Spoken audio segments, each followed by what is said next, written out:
كما تلاحظون، هذا هو منتزه عين دهيبة. هذا هو اللي يعد المتنفس الوحيد لساكنة مدينة الحاجب. هانتوما فوق عين دهيبة مباشرة كتبان لكم آلة الحفر الصوندا راه خدامة، وهادي راه كتر من 11 د الليل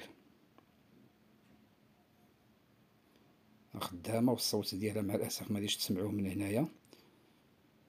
راه خدامين، ما معتبرين حد، والأشغال جد غادية مستمرة جدا. وهذا كله باش يحفروا البير ويخرجوا العيون ديال المدينة.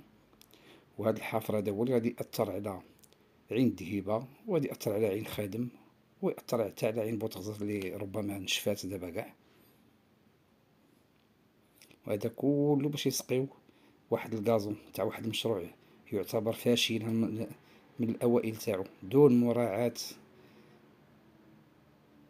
التوجهات والسياسات تاع البلاد، والمحافظة على الفرشة المائية وعلى هذا الكنز ديال الماء اللي عطانا الله.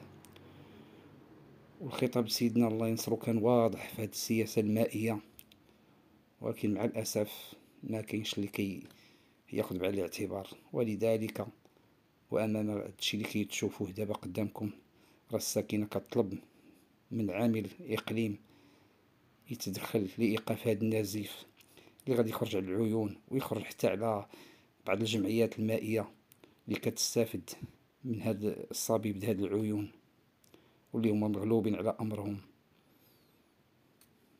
المهم هانتوما شفتو هادشي كله قدام عينيكم. السلام عليكم ورحمة الله تعالى وبركاته.